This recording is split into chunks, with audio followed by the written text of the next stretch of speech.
So the advice I would give is to, I'm going to say it 3 different ways. Be real and authentic. That's the first way I would say it. Number 2, I would say be vulnerable, which is they're the exact same thing, just for the record. And then the last thing I would say, I'm going to try to say it without profanity. Profanity is totally fine on this show. Good. Just so you know. So I was trying to draw you into telling me that.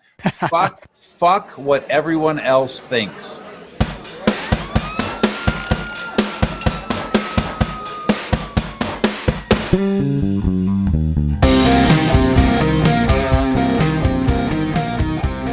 Hello, folks, and welcome. Today, I'm honored to be joined by Gino Wickman in the Mastermind. When it comes to expertise on entrepreneurship, you're really going to be hard-pressed to find anyone more qualified to talk on the subject than Gino. Not only has he been an entrepreneur himself since the age of 21, but he also is the creator of the Entrepreneurial Operating System, otherwise known as EOS, which is a practical method for helping companies achieve greatness. Gino is the founder of EOS Worldwide, an organization that helps tens of thousands of businesses implement EOS with the aid of an international team of over 300 certified EOS implementers and online support. Gino is now devoting time and energy towards helping entrepreneurs in the making get a huge jumpstart on taking their entrepreneurial leap, which is why he wrote his new book, Entrepreneurial Leap. His mission is to find all of the entrepreneurs in the making at any age, wherever they are, to help them realize their purpose and live their life that they were born to live. So Gino, welcome to the show, my friend. Thank you. Pleasure to be here, Brad. Yeah, I'm excited to connect with you. I mean, I've been following some of your stuff through companies that I've worked with, as well as reading your materials. And you're definitely somebody that I've been looking forward to having on this show. And this new book, Entrepreneurial Leap, feels like it was written specifically for me and my audience. So it made a ton of sense to connect with you now. So I'd love to understand why you decided to shift from helping current entrepreneurs and business owners to focusing on future entrepreneurs. Yeah, I'd be thrilled to share that. So in a nutshell, I have been spending almost 3 decades living this wild and crazy entrepreneurial life. And when I was 40 years old, I'm now 52, I had kind of a light bulb moment where I decided that when I turn 50, I want to put my energy into helping entrepreneurs in the making. And it was a lot of data points and thoughts around it. But bottom line is, I thought about my 18-year-old self who was this entrepreneur in the making, lost, confused, out of place, insecure, a mislabeled derelict. Academics were not for me. And so the reality is I'm teaching my 18-year-old self, and I love it. Now that the book has launched, and it's launched so well, and the feedback is incredible because I love it when a very successful entrepreneur reads it because it lights them up. And again, it's not intended for them, but I love it when they read it because they say, if only I had this 30 years ago, 20 years ago, 10 years ago. So that was the whole idea, is to take anyone who's out there in the world and whatever age, 16 to 60, if they have this itch, if they think that they are this thing called an entrepreneur, this is the tool to help them determine whether they are and to show them a path, as I wish I would have had when I was 18 years old. Yeah, that's awesome. And we've mentioned the term entrepreneur in the making a few times, and that's actually a term that you coined in this book. Can you explain what that means to you? Like specifically, who is that? What is the criteria that somebody can maybe self-identify themselves as fitting that mold? Yep, great. Well, so I'll start with what an entrepreneur is, and then we'll talk about what an entrepreneur in the making is, because in its simplest form, an entrepreneur has 6 essential traits. And very quickly, they are visionary, passionate, problem solver, driven, risk taker, and responsible. Okay. And so every entrepreneur, every true entrepreneur possesses those 6 essential traits. And so an entrepreneur in the making is a person that possesses all of those essential traits, but they just have not yet taken their leap. So they literally could be 11 years old, they could be 80 years old, they could be 37 years old, sitting in the corporate world. They followed that path that everyone told them and led them to believe that they should follow, but they've had these essential traits, their whole life. These traits you are born with, they can't be taught. And so it's just someone that has not yet taken their leap, but they are one. And this book is intended to help them see that they are, and it's intended to light them up and show them a way and why they're on the face of this earth.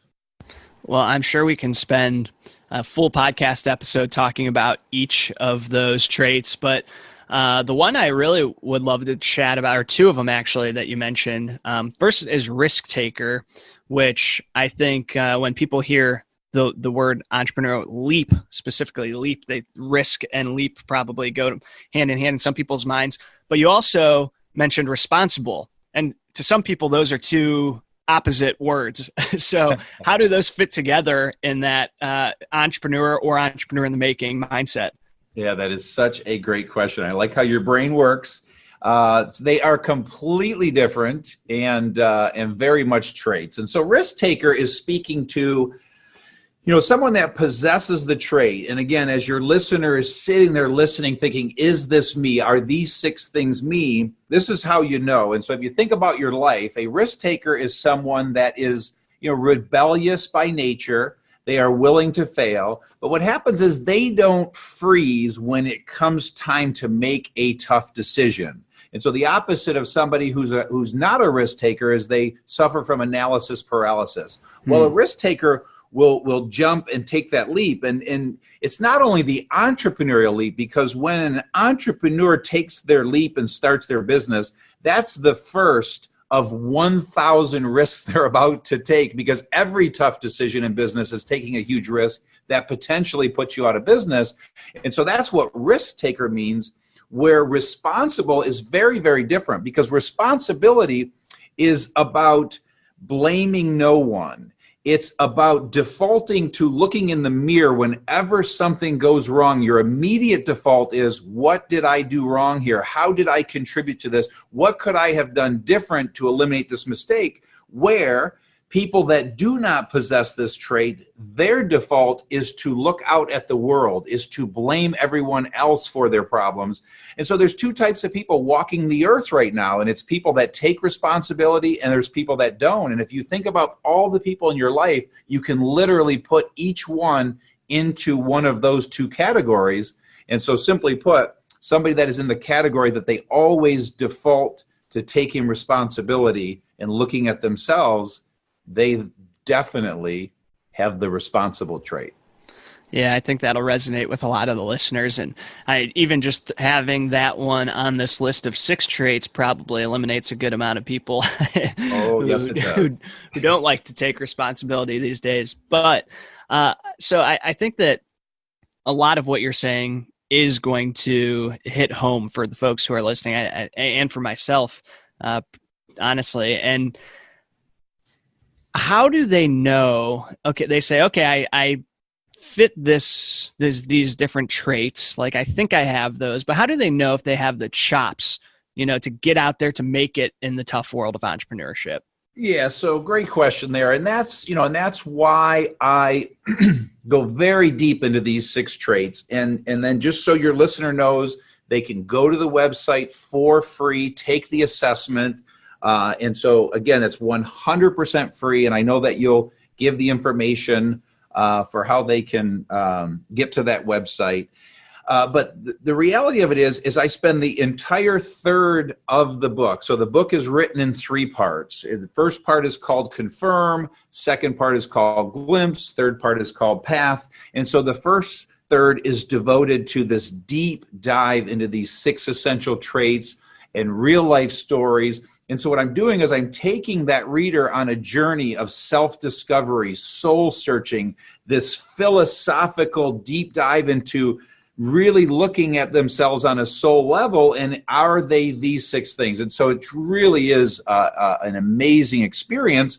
And then after that, they can take a simple assessment to help them understand. So in addition to really thinking about themselves and putting themselves in these stories, taking the assessment again, which they can do for free online, they're going to have a really crystal clear idea as to whether or not they do. And then it comes down to them being truly honest with themselves, because right now everybody wants to be a freaking entrepreneur and most aren't.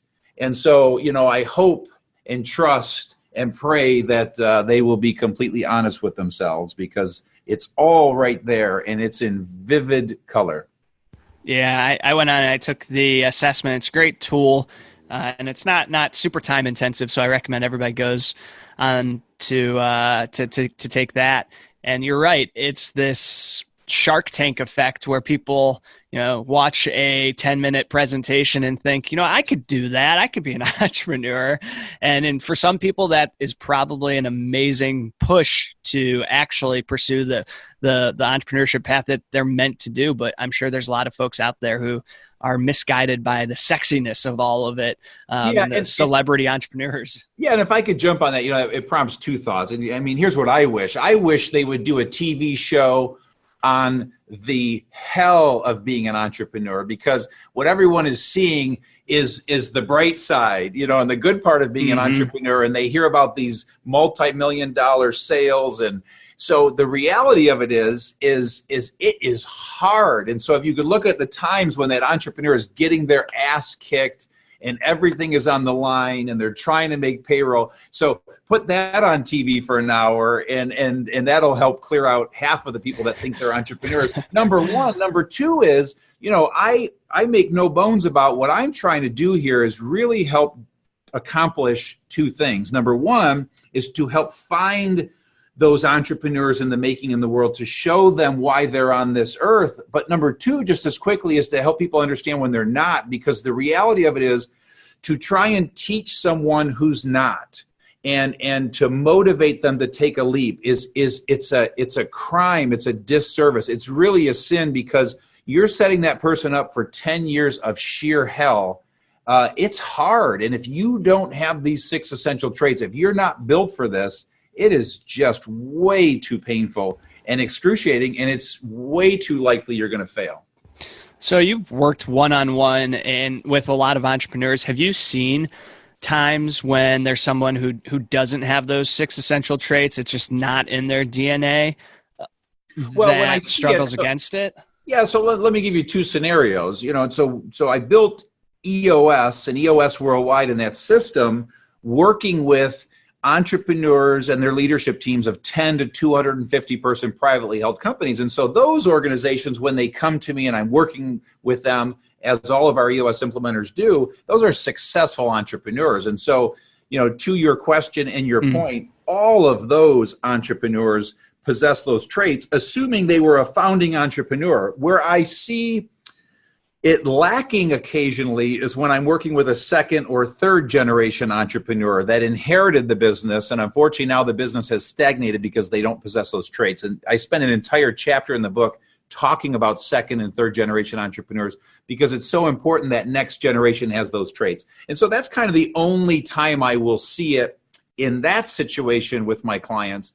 But certainly, when people reach out to me for my help or my mentoring, I see it all the time. And the reality of it is we'll sit down and we'll have an hour conversation and we'll talk about everything they need to do. And I'll get them to kind of commit to putting their vision on paper. And then truth be told, I never hear from them again. So I see it all the time with budding entrepreneurs that want to become entrepreneurs, because most don't have these 6 essential traits. Well, I love that that's how you start the book off, and that's that first third of it is really getting that confirmation that you're right for this path, and that it makes sense. But in your opinion, so once somebody identifies themselves, confirms, I should say, that they're an entrepreneur in the making, what do you think is the most important things for them to keep in mind as they're getting started, or actions to take? Yeah, and that's so. With that, I want to create a little context, and so I want to make sure to say this. That's why I'm kind of pausing here. So again, if your listener can envision those 3 parts to the book: confirm, glimpse, path. you're asking a path question that I definitely want to answer right now. And so we'll kind of bounce around those three parts of the book. Well, if it makes sense, we can even go into Glimpse if you think that it would be helpful for the listeners to get an understanding of what that looks like first. Yeah, and then just please remember that question you asked, because there's a good chance that I'll forget it, but I want to answer it because I think it'll be really helpful and insightful for your listener. So let's hit on Glimpse. Do you have any specific Glimpse questions, or do you want me to just kind of jump in? Please go ahead and just maybe just jump into it and let's see where it goes. I'd love just maybe a high level overview of, a glimpse at Glimpse. Yeah, you got it. So now if you kind of tie those three parts together, let's pretend we've now confirmed that this individual truly has the 6 essential traits and truly is an entrepreneur in the making. Glimpse then is intended to show that person all of their options and what is possible, and truly give them a glimpse of this life. And so there's kind of three major pieces to that part. One is I share countless real world stories so they can see countless stories of people who were exactly where they were and what they built. Number two, I show them a day in the life of an entrepreneur, both heaven and hell. I show them what it's like when it's good and what it's like when it's bad, and so that they can see a vivid picture, because unfortunately most entrepreneurs, they're living the hell scenario, not the heaven scenario, but many are living the heaven scenario. And then I get into the 8 mistakes to avoid so that you don't, live that worst case scenario. And then the third thing I get into, which I find very, very important, and I'd just love to spend a minute or two on this, is sharing with that person all of the options out there. Because there are so many options. There are literally 10,000 options out there. And I get a little concerned about what the media has done around leading these people to believe that the only kind of an entrepreneur is a tech unicorn billion-dollar entrepreneur, when it's one in a million, it's misleading. And so what I get into is I talk about all the industries, the types of companies they can build, sizes of companies, B2B, B2C, product businesses, service businesses, so they see in vivid color all of their options, and they can start to determine what they are built for. And then there's another free tool on the website, and we should just say it, e-leap.com, just so your listener knows. Mm-hmm. It's called My Biz Match, and it's a way for them just to go through and click, click, click, click, click, and out of that helps them really see what kind of a business they're built for, size, shape, the whole 9 yards. And so I think the power of that whole Glimpse dissertation and why I did that is so that they know going in all of the options and what's possible, as opposed to discovering it 10 years later, which is kind of what happened to me. When I saw this whole world of what's possible and all of the options, I mean, it was like a light bulb moment, because there is so much opportunity in this world. And I wish I had seen what's been created there when I was 18 years old, but I didn't see it until I was probably 32, 33 years old. Yeah, that's really interesting that you go down that path. And for me personally, what's opened my eyes to kind of the opportunities that are out there and all these other areas, not just that tech boom, because I was I'm probably the stereotypical example of someone who, thought for a long time entrepreneurship, being a founder means you got to have an app, you have to have something technology focused. But then what really caused that light bulb moment for me was getting involved in the entrepreneurial community just locally. So I'm here in Cleveland, Ohio, and this is not necessarily a tech hub. There's a lot of industry and a lot of manufacturing businesses, but being plugged into the entrepreneurial community here, I realized, wow, look at the amazing businesses that so many people are building within the manufacturing realm or within these different industrial type businesses that I never even would have considered, and realized a lot of the entrepreneurs weren't necessarily raised in that industry, but they had that, they were the visionary piece that you mentioned earlier, and were able to identify these opportunities and capture them. So I would love to get your thoughts on that piece of it, of the value of being plugged into an entrepreneurial community, whether it be locally, digitally, however that might be, and how that could expand, a young entrepreneur in the making's perspective in this realm. Yeah, and so I'll say something just before I go to the answer to that, and because you're right on it, and it's to know all of what is possible out there and available to someone, and to start to get clear on what you're built for. Is it a product business? Is it a service business? What industry? And again, they're all listed in my biz match. So your listener literally within minutes right now can go see everything we're talking about. Once they have that clarity, then they can start to move down that path. They may decide to go work for one of those companies for a year or two or three or four or five just to get the experience. So when you talk about, getting entrenched and how do they get involved in this entrepreneurial community, that's great. And that's an option, but it's also get involved in the industry that you're drawn to. And then, go work for someone in that industry, go become an apprentice to someone in that industry, become a protege to somebody in that industry. So to me, it's less about surrounding yourself with that entrepreneurship. Again, in this glimpse conversation, it's about figuring out what you're built for. And then with that clarity, you'll start to get drawn to all of the resources.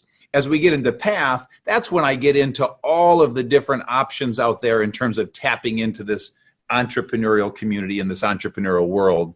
And so if you'll kind of re-ask that there, I'll give some insight around that. No, we can dive straight into that, I think, unless there's anything else from the glimpse perspective that you want to share. No, I think that's about as deep as we can go into glimpse on a podcast. Yeah, so I think on the path track, where do you recommend that people kind of get started? So I know you just mentioned plugging into the industry that they're drawn to. Is that a good kind of first step for somebody who, identifies themselves as an entrepreneur in the making, but doesn't know exactly, what their opportunity that they want to chase down is yet? Yeah. So let me, again, create a little context, and then we'll hit that right on the button. So in path, so now again, tying it together, they've confirmed they're an entrepreneur in the making. They've gotten a glimpse now of what life can look like. And so if they're an entrepreneur in the making, that glimpse part of the book then lights them up. And so now we got to direct and harness that energy. And so what I hit on and what I go deep into in path is a handful of things. First one is college or not, assuming the listener is at an age where they're trying to decide on college, how much of a role that really plays in you becoming a successful entrepreneur, and what role it plays. Next is then the power and the vital importance of discovering your passion. And then from there, we get into mentoring and how to find a mentor. Then we get into what I call take action, but be patient, 10-year thinking and the power of 10-year thinking. And then I share 8 disciplines to increase their odds of success, and then the 9 stages of building their business. So I want to start with that context because now we're going to kind of pick at each one of those things. And so to, your question that you asked, what I suggest, in that fourth point I made or part of path is I call it take action, but be patient. And the whole idea here is what I call 10-year thinking. And so if somebody's sitting there and says, all right, I know I'm an entrepreneur in the making. I am this crazy, wacky being. So now we've at least confirmed that. And I know someday I'm going to be a successful entrepreneur. What I urge is that they set some kind of a 10-year goal for themselves and see that 10-year goal clearly, but now just simply take action toward that. And so what I'm trying to do is I'm trying to temper that urgency and that impatience that someone with these 6 essential traits has, because it's very rare that they're going to have this light bulb moment within 24 hours, launch their business in 2 days, and have $1 million company by next month. It's just not realistic. But if they just simply start moving, if they simply start doing things to move them toward that, like I said, go work for that company or go work in that industry that you think you're built for and you have interest in, because you're going to very quickly find out if it is for you or not. And so you just got to try a bunch of stuff, do a bunch of stuff, talk to a lot of people. And so I don't know if that made sense. Please dig a little deeper and ask if it didn't, but that's the advice that I would give. No, it does. I like this idea of 10-year thinking. And with that, how specific do you recommend that people are when they're thinking of their 10-year goal?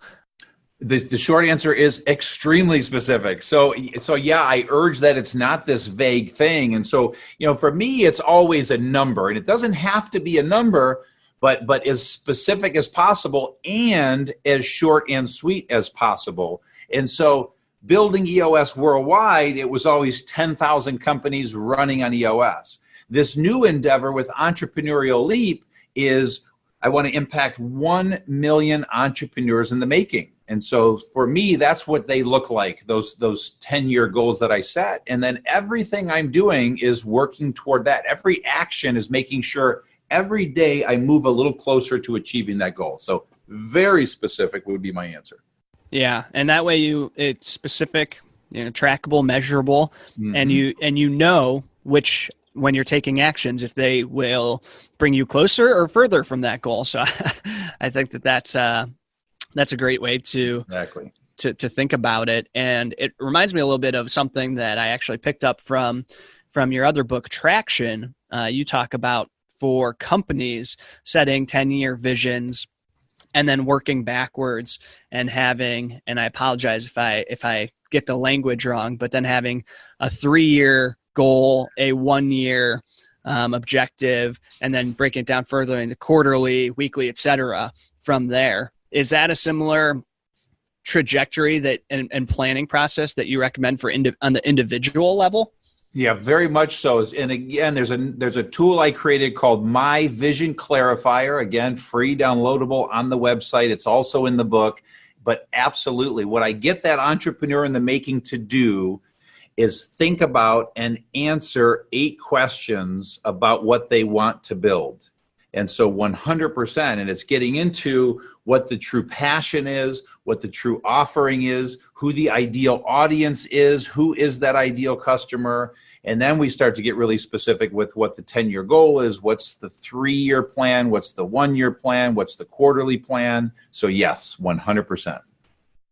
Beautiful. One other topic that I wanted to dive into with you that I always find interesting, and we touched on it a little bit, is the importance that someone's network plays within their life. And I think that when you touched on this a little bit when you mentioned mentors, but the name of this show is Millennial Mastermind Podcast, and that's not calling myself a mastermind by any means. That comes from the idea of mastermind groups. So I wanted to get your thoughts on what role, if any, you think that an individual's peer group and network plays in their success, especially for somebody who's an entrepreneur in the making who is still at the very beginning of this journey.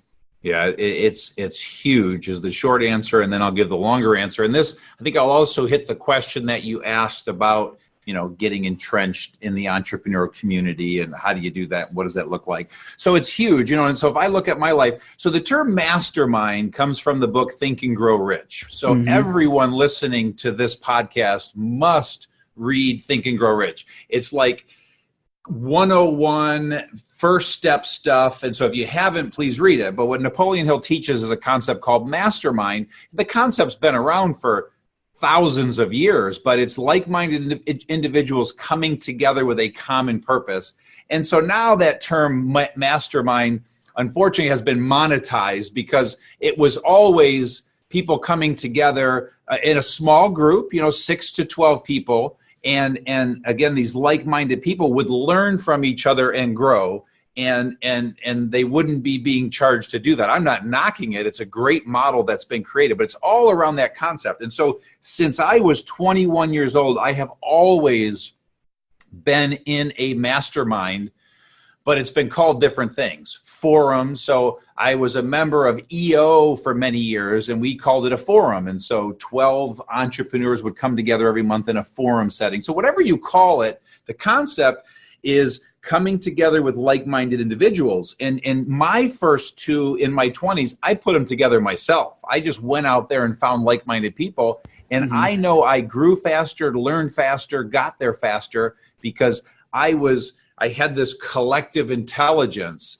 and we all grew faster. We all learned faster. So I highly recommend it. It's not that you're not going to succeed without it, but is certainly going to ramp you up. Now, with that said, that's not the true mentoring relationship that I'm talking about. So let's set that aside. Highly recommend a mastermind. Incredibly valuable. Number two, finding a mentor, a one-to-one relationship with someone who is where you want to be is incredibly valuable. Again, will get you there faster. You'll learn faster. You'll still succeed without it, but you'll get there faster with one. And then to answer your other question, what I talk about in terms of the stages of growth, I recommend that every entrepreneur in the making, as they're moving forward, that they capitalize on coaching and training and mentoring, and certainly mastermind is a part of that.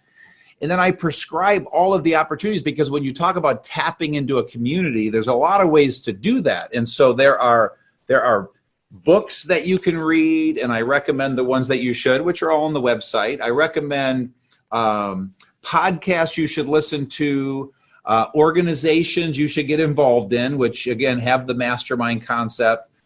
Just going to coffee with other entrepreneurs is a great way to do it. Watching YouTube videos and TED Talks is a way to surround yourself with it. And so my point in all of that is you just got to get entrenched in this stuff. And there are literally 100 ways to get entrenched in this stuff. So I tried to say that as fast as I could. Hopefully that made an ounce of sense. No, it absolutely did. And I think the main takeaway there is just get started. And I think that goes back to the 10-year thinking as well, where you recommend at least just getting started. Yes, think 10 years out so that you can break that down into patient actions to get you there today. So that's a big takeaway of mine. And hopefully I'm taking away that in the right context. Yeah, and I hope you are, because let me just hit one more point on that, because the reason I'm teaching and pushing so hard for this 10-year thinking is, let's pretend you're 25 years old and you're sitting there and you're so eager to find your thing, your passion, you want to be an entrepreneur. And what I'm trying to get you to do is slow down, and 10-year thinking slows down time and ironically gets you there faster. And so, most 25-year-olds, you're so eager to make it all happen in the next year, and it's just not going to happen in the next year. And so the funny point here, first of all, is if you're 25, you literally have 6 good 10-year periods left in your life to create and build stuff.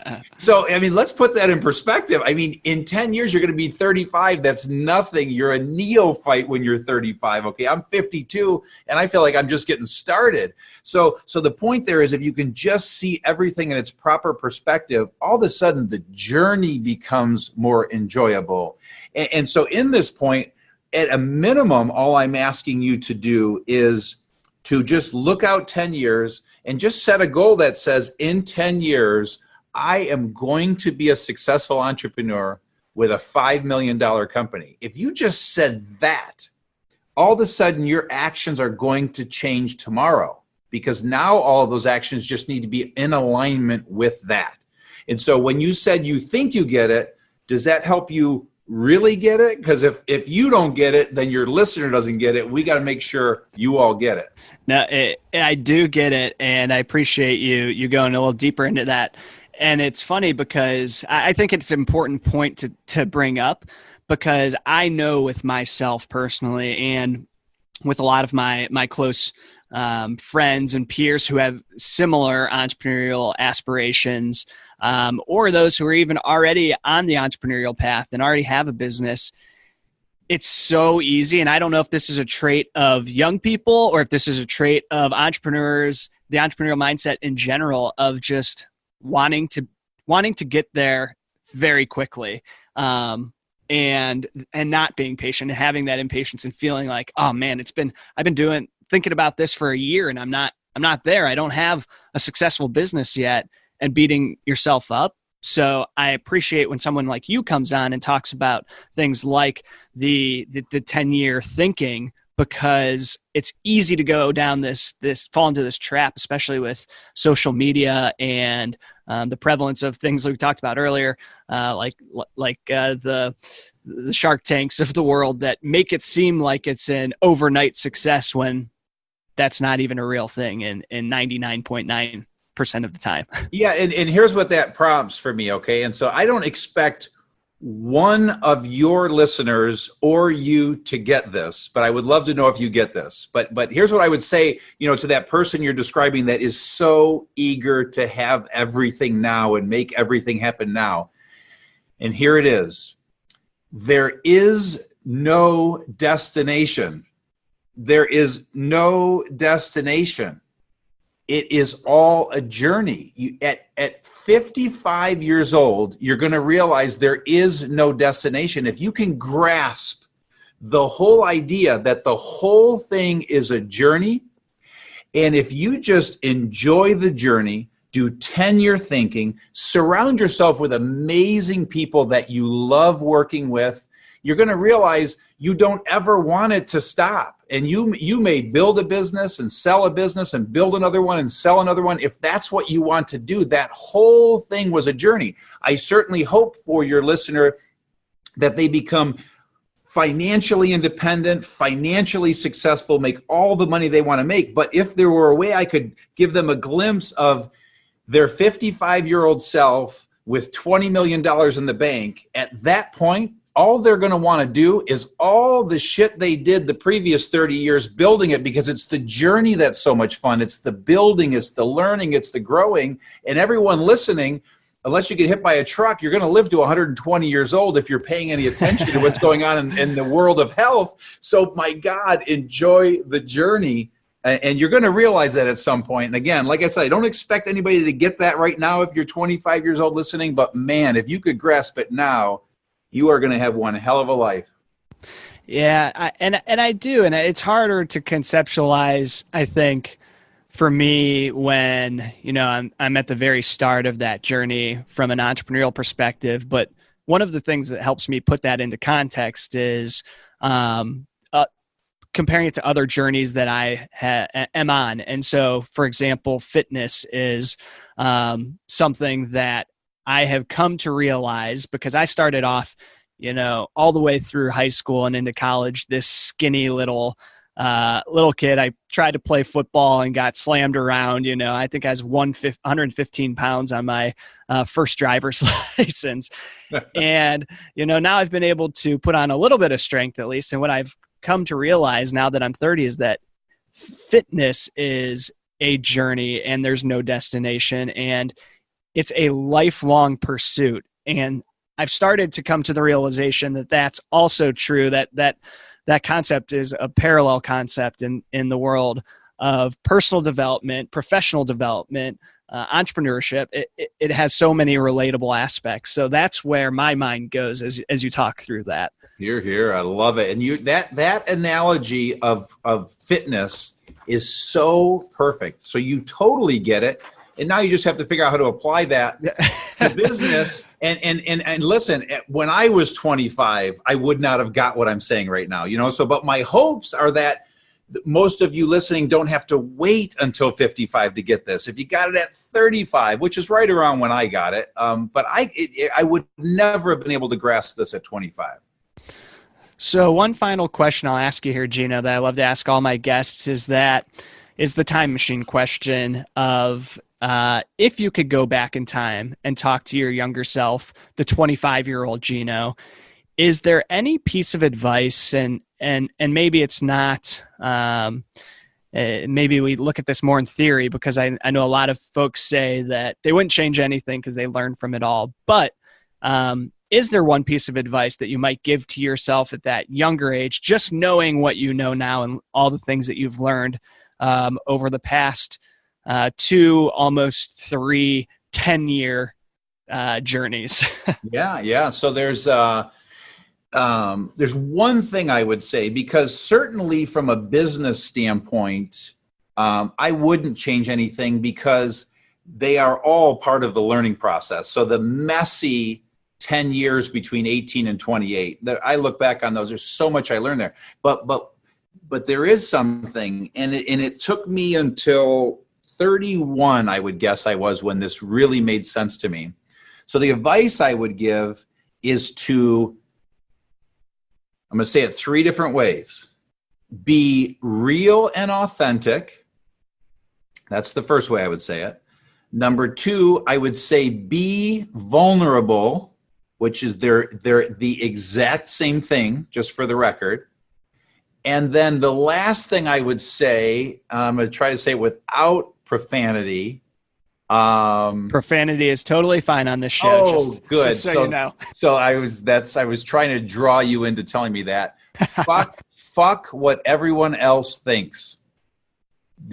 So if I could have somehow learned that sooner, I would be further ahead, because I had such a facade and this Teflon 3-foot thick wall up, and I thought I had to be so perfect, and I put on such a show. And once I realized, man, I am just going to be myself. I'm going to be real, authentic, vulnerable, be myself, and fuck what everybody else thinks.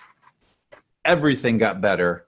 And I wish that for everyone and every listener as soon as possible. Yeah, that's a beautiful way of putting it. And it's one of those things that is, again, easy to understand, harder to implement. But I think it's so important to continue to hear that. And what I've learned in my own journey with starting this podcast about 3 years ago is that when I started it, I cared a lot more what people think than I do now. I still care what people think, and it's still something that I work on overcoming. But in getting started and working and putting in the reps, it's helped me to get there. So and to start to get there, I should say. So I recommend anybody just get started, implement the 10-year thinking that Gino's talking to us about, because that's going to make all of these other things make more sense and become feasible and possible in your own journey. So I love that. Fuck what anybody else thinks. Good. And again, that's just the advice I would give my 18-year-old self, 25-year-old self. And so That's what you asked, and that would be the advice. Perfect. Well, Gino, I know that we mentioned anybody who's interested in learning more about the book and taking advantage of some of those free resources can go over to e-leap.com. Any other places you might point them, or any thoughts on what they're going to find when they go over to e-leap.com? No, those are really the 2 places. So the book is called Entrepreneurial Leap. You can get it at any major retailer, and the website is a complete resource center with a bunch of free tools, e-leap.com, and those are the 2 places to, get all the answers to everything we've been talking about. I love it. Well, Gino, thank you very much for taking the time to join us on the show.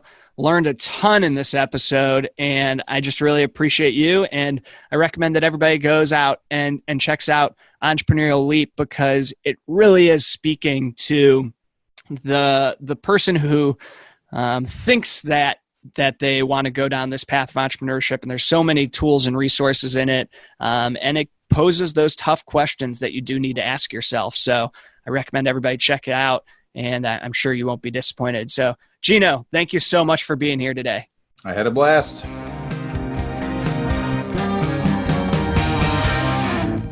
Hey friends, I hope you enjoyed the episode. If you did, would you mind doing me an enormous favor? Could you drop a quick rating or review right there in your Apple Podcasts app on your phone? It helps so much in growing the show and helping more people find it. And when more people listen, we get better guests to come teach us cool stuff. It would mean the absolute world to me. Thank you so much, and we will see you next week.